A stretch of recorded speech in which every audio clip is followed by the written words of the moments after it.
옆에 계신 분들하고 한번 이렇게 인사 나눴으면 좋겠습니다. 두려움을 이기시기 바랍니다. 두려움을 이기시기 바랍니다. 예. 이스라엘의 역사 가운데 가장 위대한 왕을 뽑으라 하면 당연 다윗 왕을 뽑을 것입니다. 왜냐하면 그는 하나님의 마음에 합한 왕으로서 이스라엘을 태평성국을 이루었기 때문입니다. 그런데 그런 그에게도 잊고 싶을 만큼 뼈아픈 고통의 순간이 있었습니다. 그것들 중 하나가 바로 오늘 우리가 읽은 시편 3편에 시를 지었을 당시였습니다. 오늘 시편의 3편을 읽어보면 다윗이 얼마나 힘들고 고통스러워했는지를 느끼게 됩니다. 그렇다면 다윗에게 어떤 일이 있었기에 그는 이처럼 고통스러워했을까요?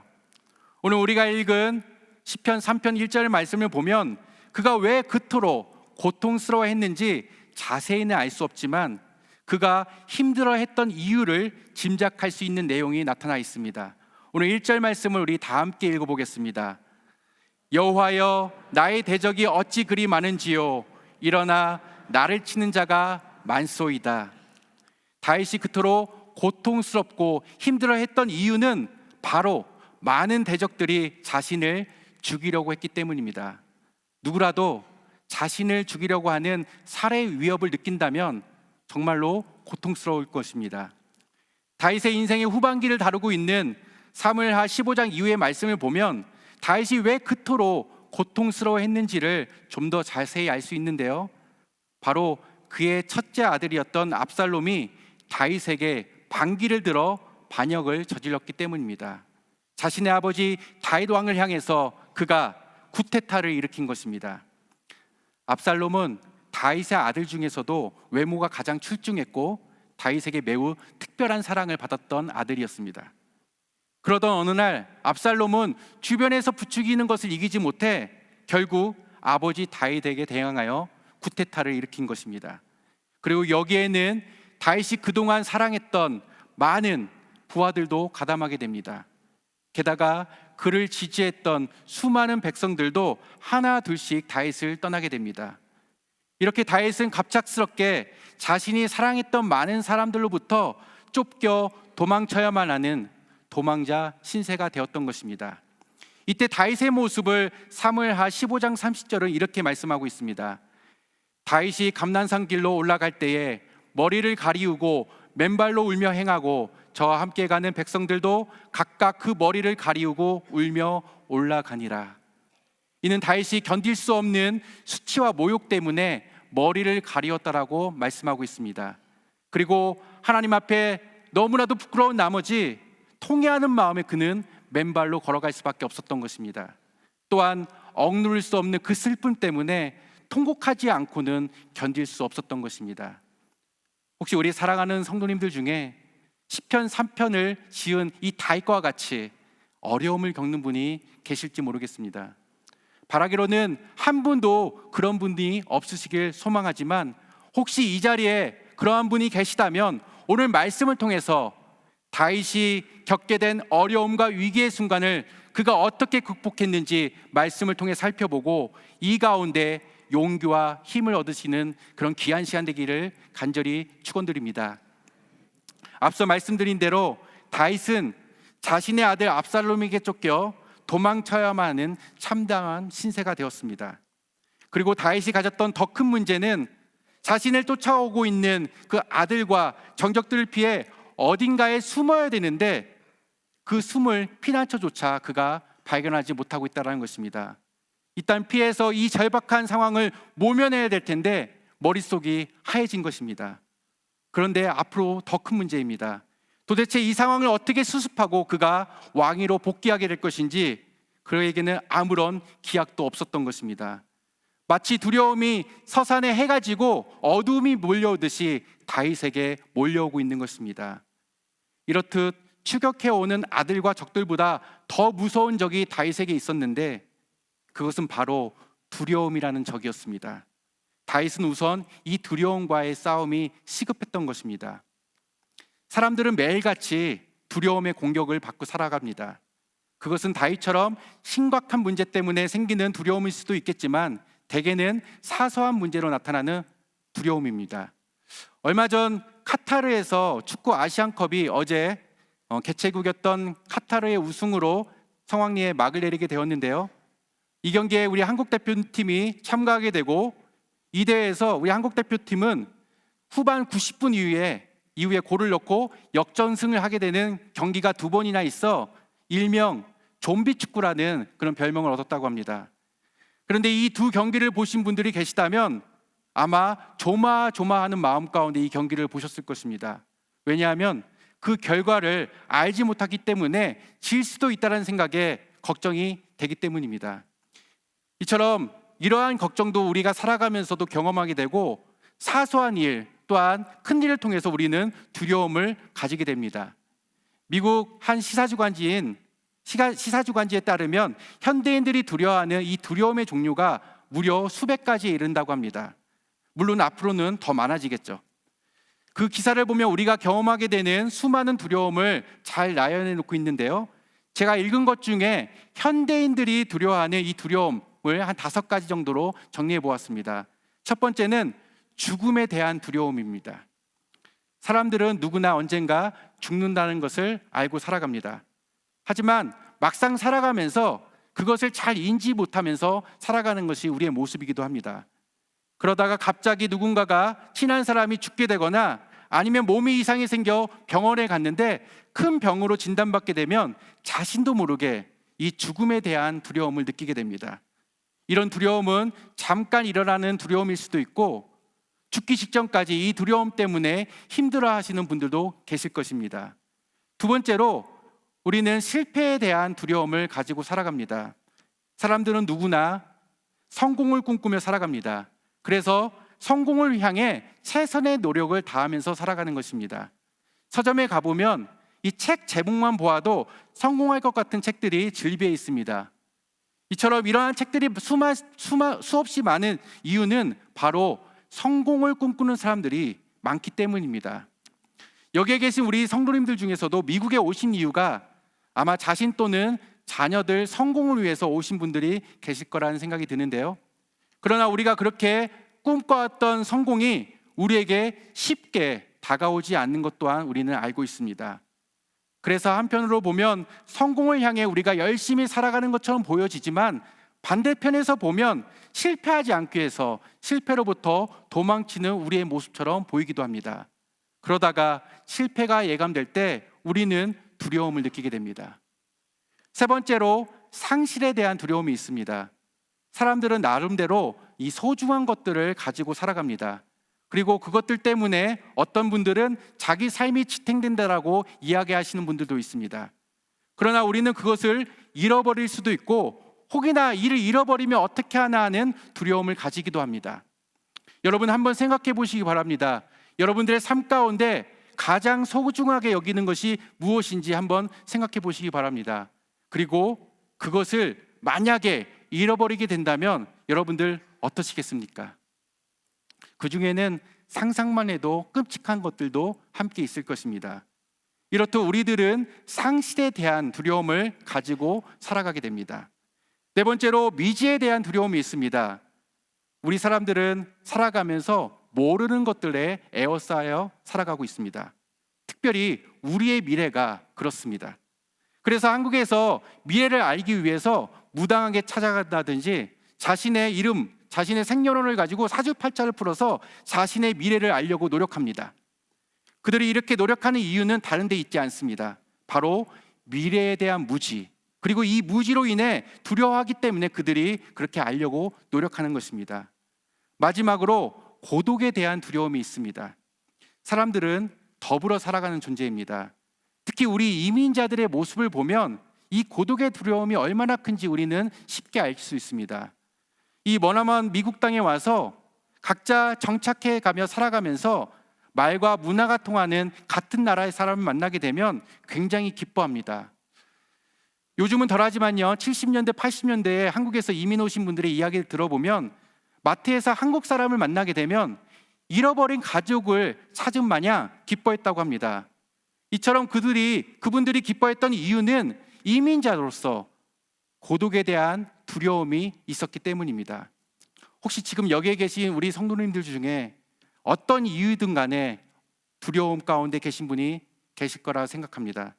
바라기로는 이런 두려움을 가지고 계시다면 오늘 말씀을 통해서 이 두려움을 몰아내시기 바랍니다. 왜냐하면 두려움은 매우 파괴적이기 때문입니다. 먼저 두려움은 우리의 능력을 발휘하지 못하게 합니다. 왜냐하면 두려움이 들어오면 우리의 능력을 마비시키기 때문입니다. 그래서 우리의 잠재력을 묶어버립니다. 마치 술 취해 길바닥에 누워버린 사람처럼 힘 한 번 써보지 못하고 주저앉게 됩니다. 두 번째로 두려움은 우리의 꿈을 빼앗아가 버립니다. 우리로 하여금 앞을 보지 못하게 하기 때문에 미래에 대한 꿈을 가지지 못하는 것입니다. 그래서 결국 우리를 절망 속으로 넣어놓고 그 안에서 나오지 못하게 하는 것이 두려움인 것입니다. 제가 만나봤던 많은 유학생들이 이 두려움으로 인해서 건들지 말아야 할 것들을 건들게 되는데요, 그것이 바로 마약과 술이었습니다. 그래서 그들이 유학을 오기 전에는 이 미국 생활에서 잘 지내다가 성공해서 한국에 돌아가겠다라는 꿈을 가지고 왔지만 결국에는 이 두려움에 사로잡혀서 자신의 삶을 무너진 것을 발견하게 됩니다. 세 번째로는 이 두려움은요, 우리의 좋은 관계를 깨트려 버립니다. 두려움은 우리를 정직하지 못하게 만듭니다. 가면을 쓰게 하고요, 원래 우리의 모습이 아닌 다른 모습으로 가장하게 하고 우리의 감정을 속이게 합니다. 저도 가끔 이런 경험을 하게 될 때가 있는데 두려움이 내 안에 찾아오게 될 때 저를 포장하게 되고 솔직하지 못한 저의 모습을 발견하게 됩니다. 이 때문에 좋았던 관계가 깨어지게 되고 나중에 내가 왜 그랬을까 하는 아쉬움에 후회도 하지만 그것은 바로 이 두려움 때문에 나타난 결과라고 할 수 있습니다. 마지막으로 두려움은 우리를 행복하지 못하게 합니다.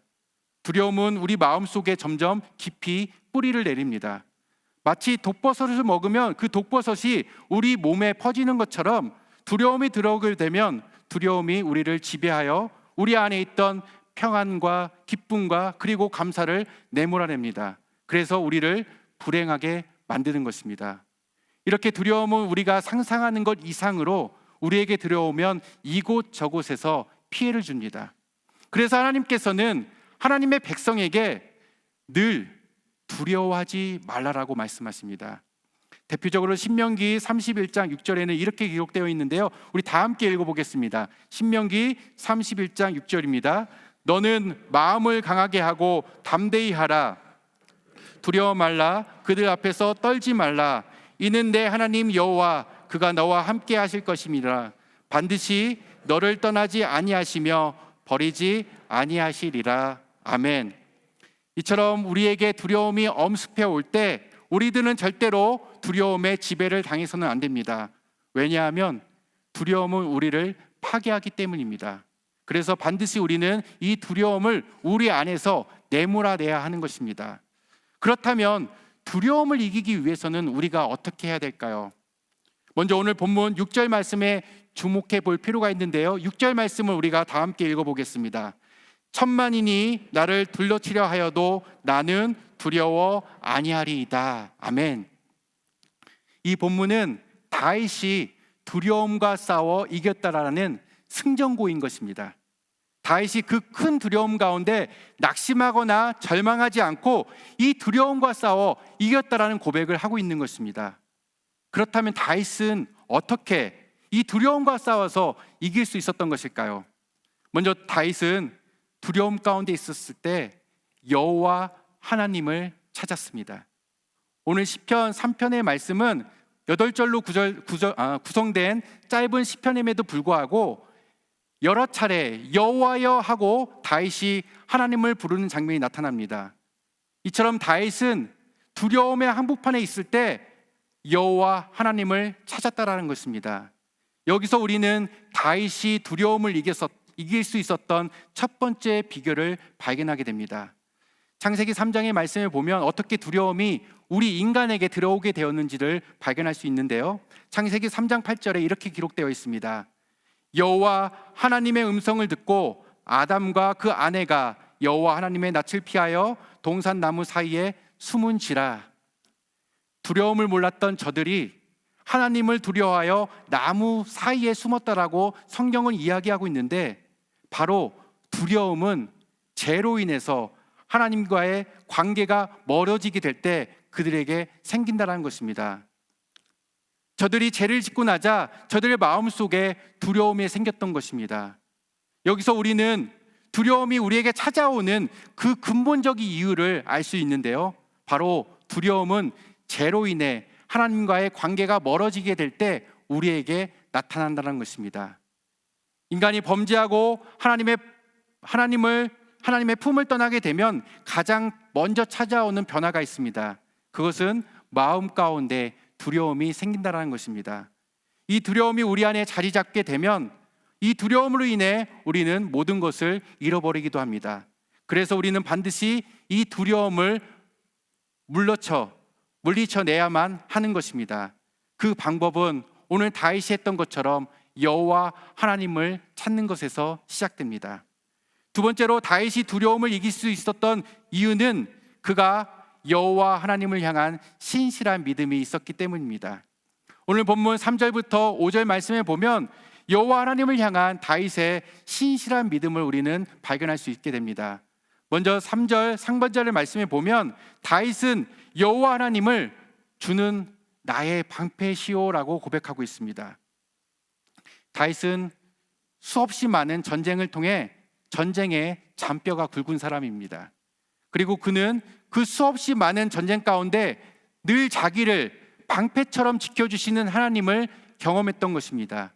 그래서 이번에도 하나님께서 자신을 지켜주실 것이라는 그 확신 가운데 여호와는 나의 방패시라는 고백을 했던 것입니다.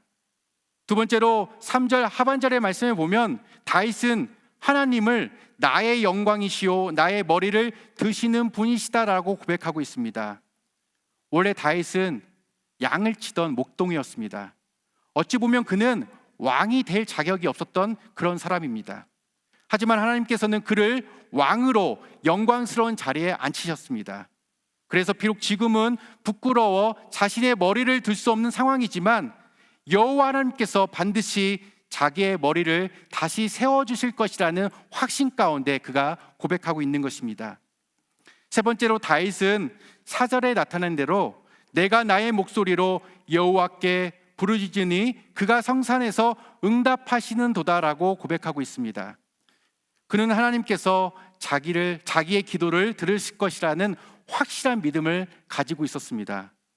지금까지 다윗은 그 모진 어려움과 힘든 상황 가운데 항상 하나님께 기도했습니다. 그리고 그때마다 하나님께서는 그에게 응답해 주셨고 그의 삶 가운데 늘 함께 하셨던 하나님이었던 것입니다. 다윗은 이 사실을 너무나도 잘 알고 있었기 때문에 이번에도 예외 없이 하나님께서 자기의 기도를 들으셔서 반드시 자신을 회복시켜 주실 것이라고 고백하고 있는 것입니다. 마지막으로 5절 말씀에 보면 내가 누워 자고 깨었으니 여호와께서 나를 붙드심이로다 라고 고백하고 있습니다. 이는 다윗이 이 도피 가운데 자신을 지켜줄 치의병도 없고 또한 자신을 보호해줄 성도 없지만 하나님께서 지난밤 자신을 지켜주셔서 아무 문제 없이 오늘 아침에 잘 일어나게 되었다라고 고백하고 있는 것입니다. 또한 앞으로 여호와 하나님께서 자신의 삶 가운데 늘 함께하여 주셔서 그 삶을 지켜주시고 인도해 주실 것이라는 확실한 믿음 가운데 하는 고백인 것입니다. 이런 다윗의 믿음의 고백이 있었기에 그는 더 이상 두려움 가운데 사로잡히지 않고 두려움을 이길 수 있었던 것입니다. 살아가는 우리 신도함께 성도 여러분, 여호와 하나님께서 여러분과 함께 하시는 줄 믿습니다. 그분이 독생자 예수 그리스도를 죽이시기까지 우리를 사랑하고 계심을 믿으시기 바랍니다. 그리고 그 믿음으로 비록 우리가 위기 가운데 있고 어려움 가운데 있다 하더라도 우리는 두려움을 이겨낼 수 있는 것입니다. 마지막으로 다윗이 이 두려움을 이길 수 있었던 이유는 바로 하나님께 기도했기 때문입니다. 오늘 본문 3장 7절부터 8절 말씀에 보면 다윗의 기도가 기록되어 있습니다. 우리가 다 함께 한번 이 기도를 읽어봤으면 좋겠는데요. 시편 3편 7절부터 8절까지의 말씀입니다. 여호와여 일어나소서, 나의 하나님이여 나를 구원하소서. 주께서 나의 모든 원수의 뺨을 치시며 악인의 일을 꺾으셨나이다. 구원은 여호와께 있사오니 주의 복을 주의 백성에게 내리소서. 아멘. 많은 사람들은 기도는 터널과 같다라고 이야기합니다. 동굴과 터널은 그 입구가 같아 보일지라도 성격은 전혀 다릅니다. 동굴은 들어가는 입구는 있지만 나오는 출구가 없습니다. 그래서 동굴로 들어가게 되면 자칫 잘못하면 길을 잃어버릴 수도 있습니다. 그렇기 때문에 이 동굴로 들어가는 사람들은 두려워하게 됩니다. 하지만 터널은 확실한 출구가 있습니다. 그래서 터널로 들어가는 사람들은 절대로 두려워하지 않습니다. 기도는 두려움에서 벗어날 수 있는 확실한 터널인 줄 믿습니다. 비록 어둡고 답답한 그곳으로 들어가지만 그 길은 잘 준비되어서 반드시 그 맞은편으로 우리를 나오게 합니다. 오히려 그 터널을 지나게 되면 우리가 목적했던 곳에 더 빨리 도착하게 됩니다. 많은 사람들이 이 기도의 현장으로 들어갈 때와 나올 때의 차이를 느낀다고 합니다. 절망을 안고 이 기도의 골방으로 들어가지만 기쁨을 안고 그 골방에서 나오게 된다고 이야기합니다. 슬픔을 안고 그 안에 들어가지만 희망을 안고 나오게 된다는 것입니다. 두려움을 안고 그 기도의 골방으로 들어가지만 하나님께서 주시는 용기와 담대함을 가지고 나오게 된다는 것입니다. 우리가 살아가다 보면 원치 않는 두려움이 우리에게 임할 때가 있습니다. 그리고 이 두려움으로 인해 우리가 힘들고 어려울 때도 있습니다. 그러나 우리는 반드시 이 두려움이 우리에게 찾아온다라면 몰아내야 합니다. 왜냐하면 두려움을 그냥 두면 우리를 사로잡기 때문입니다. 그러기 위해 다윗이 오늘 시편의 말씀을 통해 고백한 것처럼 여호와 하나님을 간절히 찾으시기 바랍니다. 그리고 하나님을 향한 그 신실한 믿음을 가지고 무엇보다도 기도의 자리를 지키는 저와 우리 성도님들 되기를 간절히 바랍니다. 그러할 때 예수님께서 죽음 권세를 이기시고 승리하신 것처럼 우리들도 두려움 가운데 승리케 하실 줄 믿습니다. 이러한 승리의 기쁨이 저와 우리 성도님들의 삶 가운데 풍성하게 나타나시기를 예수 그리스도의 이름으로 간절히 축원드립니다. 아멘. 오늘 말씀 생각하시면서 함께 찬양하고 기도하겠습니다. 아무것도 두려워 말라 우리 찬양하실 텐데 우리에게 찾아온 두려움이 있다면 이 찬양을 통해 하나님께서 우리를 지켜주신다는 사실을 믿고 나아가는 그런 복된 시간 되길 간절히 소망합니다.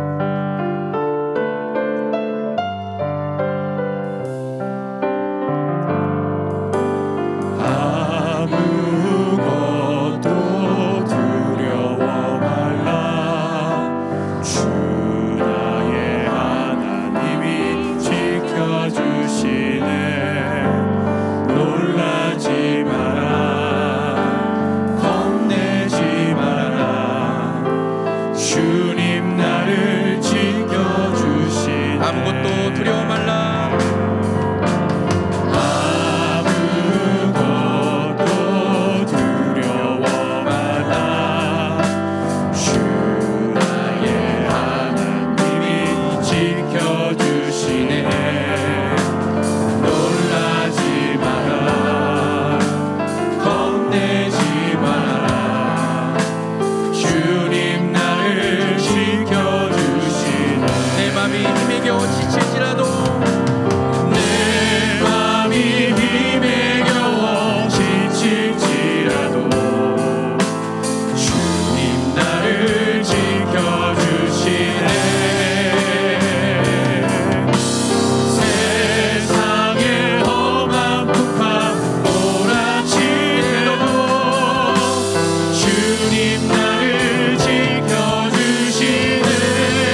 하시겠는데요. 우리가 인생을 살아가다 보면 원치 않는 어려움으로 인해 두려움이 찾아올 때가 있습니다. 주님, 이 두려움 가운데 우리 지배받는 인생이 아니라 두려움을 물리치게 하시어 주님이 주시는 참된 기쁨과 평안 가운데 살아가는 인생 되게 하여 주시옵소서. 특별히 말씀을 통해 깨달은 것처럼 두려움이 찾아왔을 때 여호와 하나님만을 간절히 찾는 우리가 되게 하여 주시고, 하나님을 향한 신실한 믿음을 지켜 이 믿음 가지고 간절히 하나님 앞에 기도함으로 나갈 수 있도록 인도하여 주시옵소서 하고 간절한 마음으로 주여 한번 외치고 주님 앞에 기도하겠습니다. 주여